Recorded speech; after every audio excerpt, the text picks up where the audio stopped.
नमस्कार, मेरा नाम समीर रस्तोगी है। Under the lecture of investor awareness, आज का जो टॉपिक हम कवर कर रहे हैं, FIRE, फायर। फायर नाम से बड़ा एक्साइटिंग लगता है, इंटरेस्टिंग लगता है, but it's a interesting concept for sure, because it's a very recent movement that is happening amongst the youngsters in countries like US, Europe. What does it stand for? क्यों ये फैल रहा है इतना? कुछ इस तरीके से इसको समझिए आप। जो यंग जनरेशन है वो थोड़ा सा इम्पेशेंट है, वो चीज़ों को कंट्रोल करना चाहती है और लाइफ में सब तरह के एक्सपीरियंस लेना चाहती है। उसको नहीं मज़ा आता कि वो 60 साल या 65 साल तक काम करे। So basically this movement is all about how to become financially independent at the earliest. So हम जब फायर की बात करते हैं, full form stands for financially independent and retiring early. Financial independence and retiring early, two parts. Financial independence, अब इसके मायने शायद अलग लोगों के लिए अलग हैं, बट मुझे लगता है कि जो most common definition of financial independence या मेरे लिए जो है वो कुछ इस तरीके से है कि nobody should be working for money beyond a limit, or one should become financially independent so that he does not have to work for money. He may continue work till he wants to, till he's enjoying his work, but it should not be a compulsion. जो financial independent नहीं है उसको अपना resume लेके pillar to post जाके job चाहिए ही चाहिए. He has to go through that grind. But once somebody who becomes financially independent, he can start living life, enjoying life, and may choose to work, may choose to retire. It is his call. Second part, retiring early. How early? Conventionally retirement की as क्या है? Conventionally अगर हम देखेंगे तो retirement की as आती है 60 ईयर्स. So how early? 55, 50. आज अभी अगर हम 10 साल पहले ये बात कर रहे होते तो 50 would have been considered to be a early retirement age और early age to achieve financial independence. किसी ने अगर 50 में भी फाइनेंशियल इंडिपेंडेंस अचीव कर लिया, कुडोज टू हिम. बट ये एज रिड्यूस होके 45 या 40 के बीच में आ गई है. तो अगर किसी ने 40 या 45 की एज में फाइनेंशियल इंडिपेंडेंस अचीव कर ली, so he has got that fire, right? He has got plentiful of years to enjoy life after that. तो दोस्तों, we will just delve deeper on this concept. सुनने में ये ग्लैमरस भी लग सकता है, बट क्या प्रैक्टिकली पॉसिबल है? Lot of people have done it, okay? And what are the foundations of it? How people have done it? I think we'll just look at them one by one. जब हम financial independence की बात करते हैं तो उसके 4 pillar हैं. Fire achieve करनी है तो उसके 4 पिलर्स हैं, फाउंडेशंस हैं. सेविंग्स.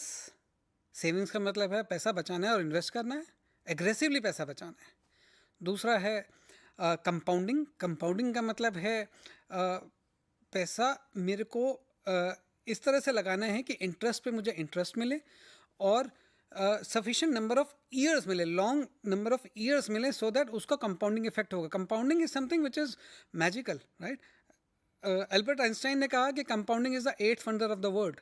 जब हम आगे स्लाइड्स में देखेंगे तो हमें पता चलेगा कि why he is so true, why Warren Buffett believes that compounding is the major contributor in his wealth. तीसरा जो फाउंडेशन या पिलर कहिए वो रिटर्न ऑन इन्वेस्टमेंट्स. सी देखिए, return on investment is something which is something very vague in the sense कि किसी किसी को 12% का इंटरेस्ट मिल जाता है लाइफ टाइम में, किसी को 15 और किसी को शायद 5. वो सबकी अपनी रिस्क एपेटाइट, अपनी judgement of the market, judgement of the asset quality, judgement of his own needs, इसके बेसिस पे सबका पोर्टफोलियो अलग अलग परफॉर्म करता है. ओके, तो somewhere we need to understand what are the options available. आपकी क्या रिस्क एपेटाइट है और कैसे आप अपने इन्वेस्टमेंट का, अपने निवेश का मैक्सिमम ROI जनरेट कर सकते हैं और उससे क्या लॉन्ग टर्म इम्पैक्ट पड़ सकता है, वो कैसे आपको फायर अचीव करने में हेल्प कर सकता है, वो भी हम देखेंगे.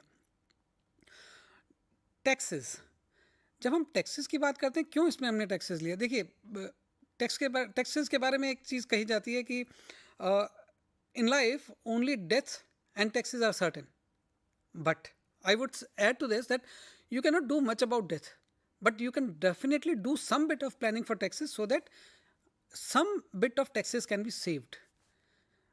I would add here that tax planning is your duty while tax evasion is a crime.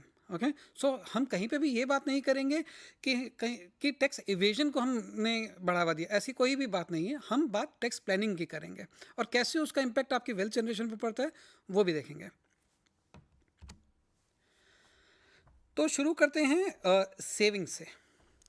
Now savings, अब किसी से भी बात करिए कि आप कितना सेव कर पाते हैं, जनरली लोग बड़ा वेग आंसर दे पाते हैं. वो कहते हैं कि यार खर्चे इतने हैं कि हम सेव नहीं कर पाते हैं.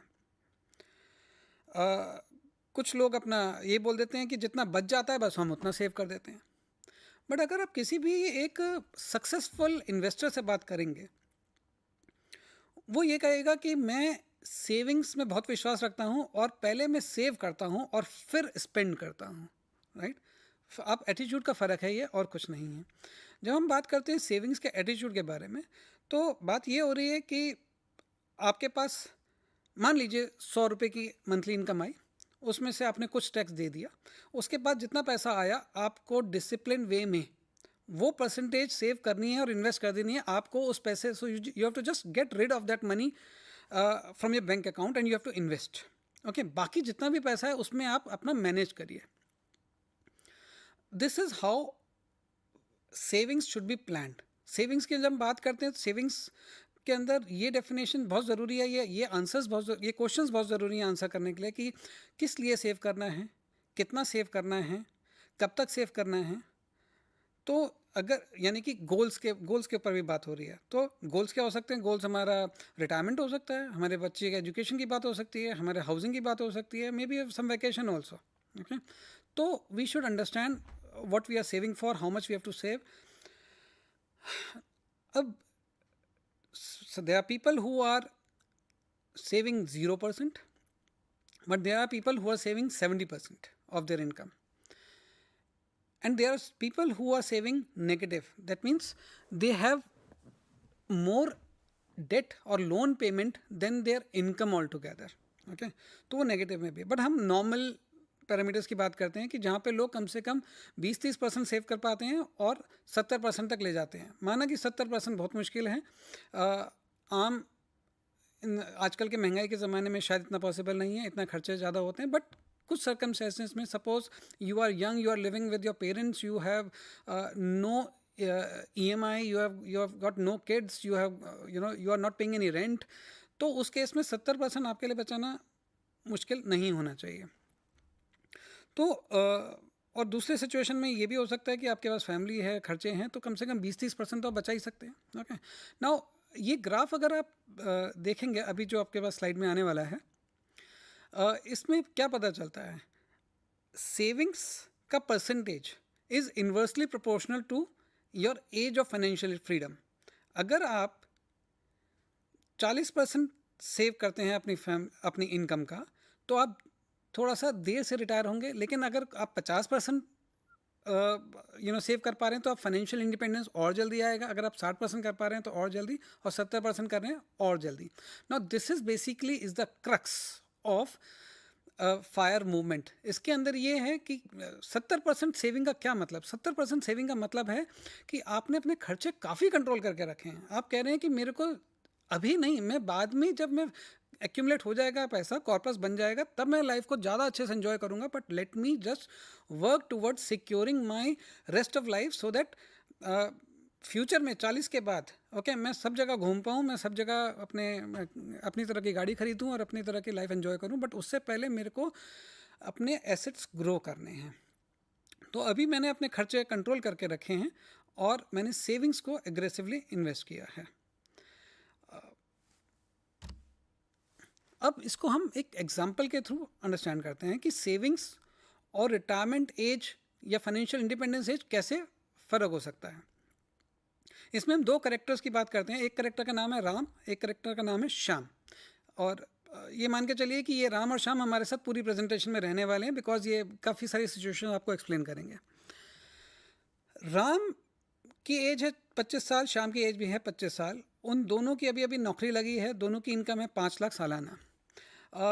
उन्होंने डिसाइड किया कि अगर हमारे पास 1 करोड़ रुपए फ्यूचर में इकट्ठा हो जाए तो हम इसका मतलब फाइनेंशियली इंडिपेंडेंट हो गए।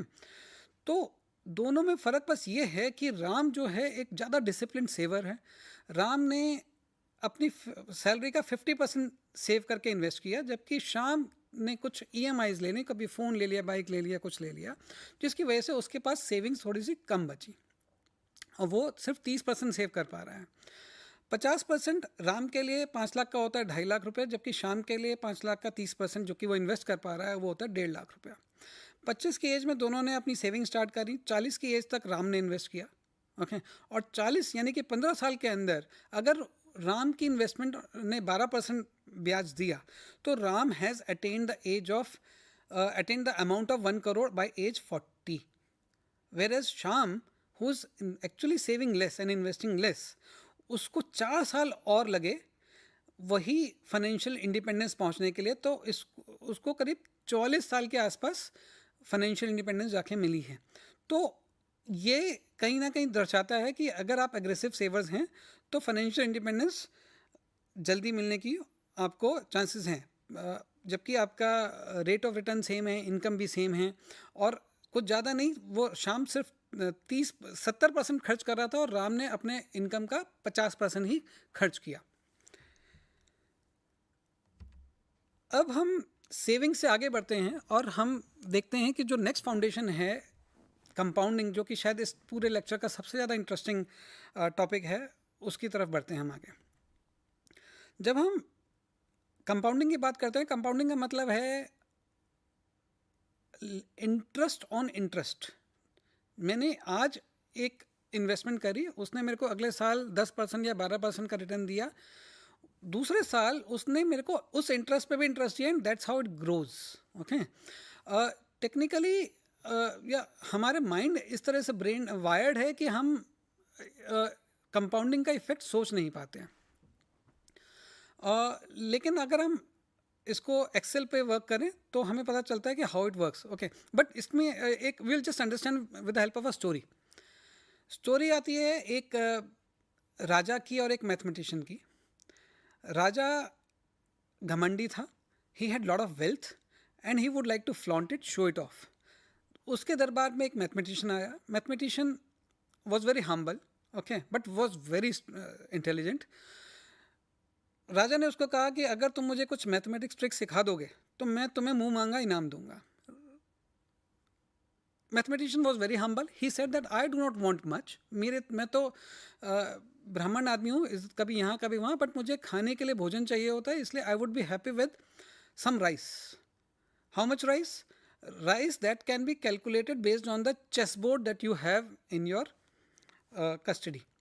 चेस बोर्ड पे रूल क्या था? रूल ये था कि मेरे को जितने दाने चेस के बोर्ड पे आएंगे उतने ग्राम मेरे को राइस चाहिए। तो पहले सेल पे एक दाना आता है, दूसरे सेल पे उसका डबल 2 दाने आते हैं, तीसरे सेल पे 4 दाने आते हैं। इस तरीके से वो हमें 64th सेल तक जाना है।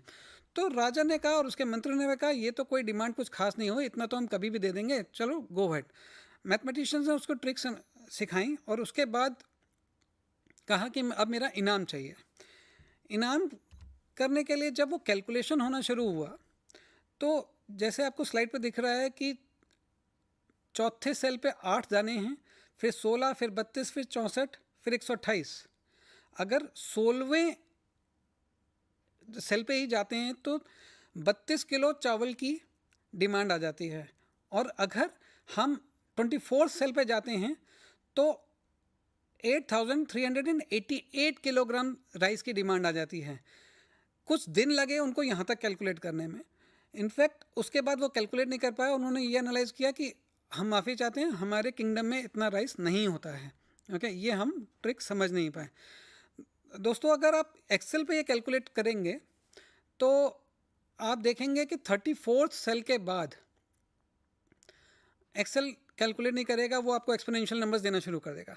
Okay, so it is also not meant for that kind of thing.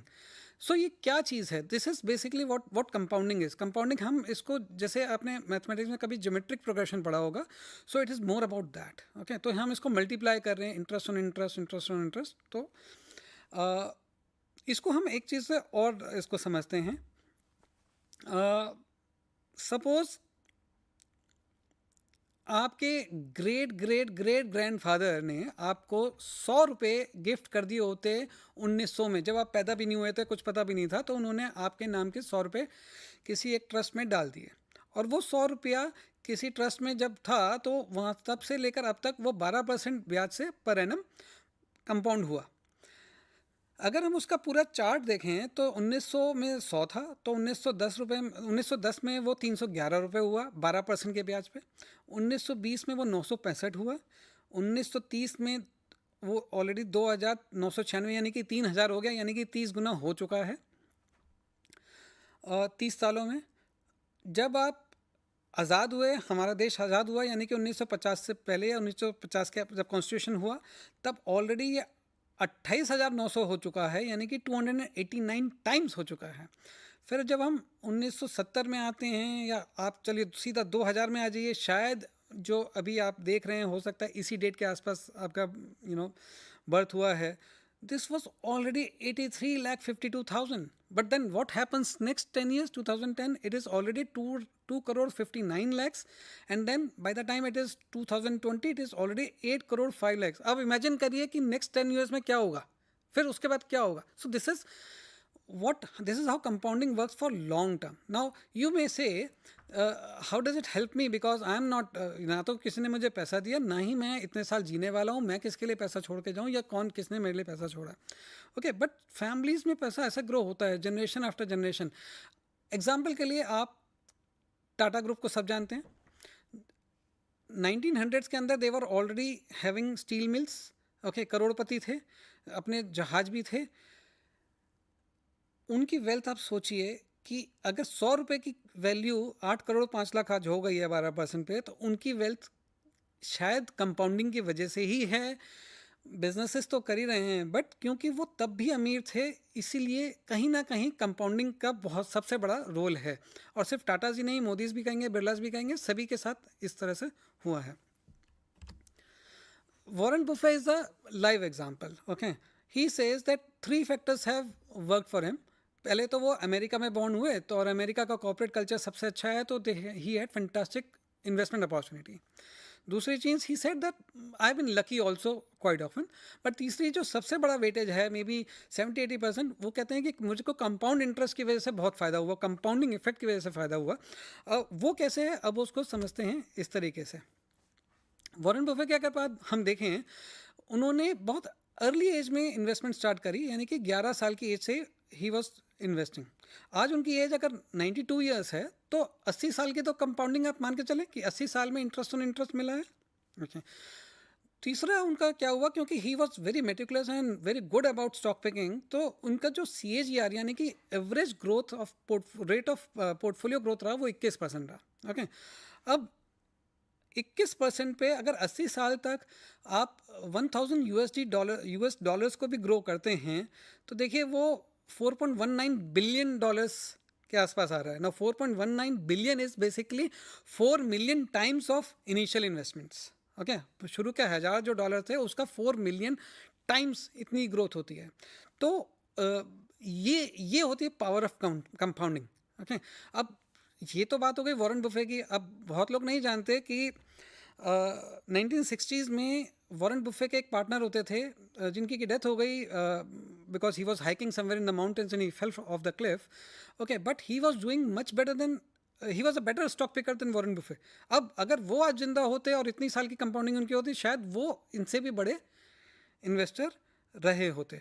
So all in all what I am trying to say is compounding basically works magically. अगर आपने अपनी इन्वेस्टमेंट जल्दी से जल्दी शुरू नहीं करी, तो आप वो नंबर ऑफ़ ईयर्स खो देंगे. एग्जांपल के लिए आप ODI में चलिए T20 की बात कर लेते हैं. आपका आस्किंग रेट है सपोज 8 रन पर ओवर, आपके पहले 5 साल वेस्ट हो जाते हैं, आप कुछ नहीं करते, आप रन रेट को मीट नहीं करते, आपके जो 15 ओवर में जो आस्किंग रेट होगा ना वो काफ़ी ज़्यादा होगा और आप मैच हार जाएंगे। इसलिए कहा यह जाता है कि शुरू के ओवर्स में मेंटेन, शुरू से ही आप रन रेट मेंटेन करके चलिए। इसीलिए इन्वेस्टमेंट में भी ऐसा ही है कि शुरू से ही आप जितना जल्दी शुरू करेंगे इन्वेस्टमेंट, उतना ज़्यादा आपके ईयर, आपकी जो इन्वेस्टमेंट है उसको नंबर ऑफ ईयर्स मिलते हैं ग्रो करने के लिए। तीसरा ऑप्शन जो आता है वो आता है रिटर्न ऑन इन्वेस्टमेंट। ओके, हमने वॉरेन बुफे का एग्जांपल दिया कि उनकी जो ग्रोथ रेट है पोर्टफोलियो वो 21% है, जबकि अगर वो स्टॉक मार्केट के आरओआई को देखते हैं, जो कि यूएस स्टॉक मार्केट है, उसका आरओआई आता है 13%, यानी कि वो he was a better stock picker and he grew faster. अब इसके लिए समझने के लिए हम क्या करें, इसके लिए समझने के लिए हम वापस राम श्याम को लेके आते हैं, बट इस बार राम श्याम के साथ हमारे पास सीता और गीता भी हैं। चारों की एज 25 साल है। राम बहुत ज़्यादा डिफेंसिव इन्वेस्टर हैं, वो बैंक एफडी में बिलीव करते हैं और उन्होंने 7% पे अपना पैसा लगाया through out his life. Shyam थोड़ा सा एक्सपेरिमेंटल हैं, तो उन्होंने जो उनकी इन्वेस्टमेंट आई उसमें 8% रिटर्न भी मिला। सीता ने अपने को थोड़ा सा इक्विटी इन्वेस्टमेंट्स की तरफ भी डाला, तो उनका रेट ऑफ रिटर्न बढ़ा, करीब 10% हो गया। और गीता जो सबसे ज़्यादा रिस्क टेकर थी लेकिन रिसर्च अच्छी करती थी, उनके पोर्टफोलियो का जो रिटर्न आया 15% आया। अब 25 साल की एज में चारों लोगों ने अपनी जो इन्वेस्टमेंट शुरू करी वो सिर्फ 1 लाख रुपए से स्टार्ट करी और बस वहीं पे छोड़ दिया, उसके अलावा कुछ नहीं करा। ये हाइपोथेटिकल है, एग्जांपल है for the sake of understanding it. अगर हम इनका देखें इफेक्ट, ओके, कि by the time they have reach 25 सालों के अंदर 7% पे 1 लाख रुपए जो राम ने डाले थे उसकी वैल्यू करीब 5.8 लाख हो चुकी है। अब राम इज़ हैप्पी कि मैंने 1 लाख रुपए डाले और 5.8 लाख हो गए, उसको कंपाउंडिंग में अच्छा लगा। Until he was happy until he saw what Shyam has done. Shyam के पोर्टफोलियो में सिर्फ 8% रिटर्न से उनका जो पोर्टफोलियो था वो राम से 27% ज़्यादा था। सिर्फ 1% की वजह से श्याम का जो पोर्टफोलियो था राम से 27% ज़्यादा था and Ram felt bad about it. Okay, कि यार मैंने जो इसको कहा कि यार तू ज़्यादा रिस्क ले रहा है, 1% से क्या हो जाएगा, लेकिन एंड रिजल्ट इज श्याम का portfolio is 27% more. Now Shyam was happy because Ram was relatively poor until he saw Sita's performance. Now Sita का performance था 10%, जिसकी वजह से वो श्याम से 61% ज़्यादा था। And Sita was happy until she saw what Geeta had done. Gita के पोर्टफोलियो में 15% का रिटर्न था, लेकिन गीता का पोर्टफोलियो सीता से 381% ज़्यादा था। और अगर हम पूरे करें कंपेयर तो 15% Geeta versus Ram 7%। Ram is like 7%, half of Geeta. Okay, and but the difference is 5-6 times. Okay, इतना फर्क आ गया एंड रिजल्ट में। तो this is where the extra 1% or extra 2% or extra 5% can help, and that is where you should be cautious. Coming to our last foundation, last pillar, which is tax planning. Tax planning is your duty, tax evasion is a crime. Okay, so tax planning की हम बात यहाँ पे करेंगे। वापस राम श्याम को लेके आते हैं। 1 लाख रुपए की इन्वेस्टमेंट दोनों ने करी एट द एज ऑफ 25। इस बार राम ने 7% पे डाला था और श्याम ने 8% पे अपना पैसा डाला था। इस पर राम थोड़ा सा इस बार जुडिशियस थे। इस टाइम उन्होंने पोस्ट टैक्स रिटर्न भी देखा। उन्होंने कहा कि 7% पे मेरे को 10% का टैक्स लगेगा इंटरेस्ट पे, तो उन्होंने क्योंकि डेट म्यूचुअल फंड चूज़ करे थे और श्याम ने बैंक एफडी चूज़ करी थी जिसमें कि 8% मिल रहा था, बट उनको जो टैक्स स्लैब पड़ने वाला था वो 30% का पड़ने वाला था। तो राम ने कैलकुलेशन कर ली थी, मेरे को नेट ऑफ टैक्स आएगा 6.3%, जबकि जो 8% विद 30% टैक्स, वो जो पोस्ट टैक्स रिटर्न आने वाली है वो 5.6%, यानी कि कम आने वाली है। 6.3 in hand versus 5.6% in hand with Shyam. And result 25 सालों के बाद 1 लाख रुपए का बना आफ्टर टैक्सेस राम के लिए 4.89 लैक्स, जबकि श्याम के लिए बना 4.12 लैक्स। वाई?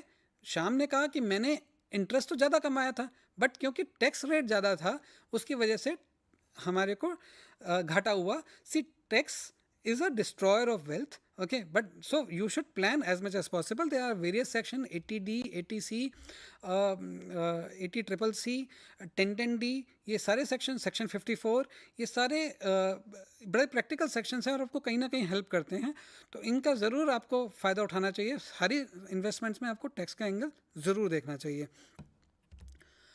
तो what are the key takeaways जब हम इसको समराइज करते हैं? Start early. Why start early? Because you should give more number of years, okay, to your investment. Save aggressively. पहले सेव करें बाद में खर्चा करें. Okay, not the other way around. वो that's a loser philosophy कि मेरे पास पैसा बचा नहीं. No, you have not planned. Save aggressively, spend judiciously. Take calculated risk and earn higher ROI. Higher ROI का मतलब नहीं है just you throw all questions to win. Calculated risk, mutual funds देखें, रिसर्च करें, डाइवर्सिफाइड रहें, लेकिन risk appetite के हिसाब से रिस्क जरूर लें so that your ROI improves. And save taxes because tax paid is money lost. Okay, so happy investing. Wish you fire very soon. Thank you.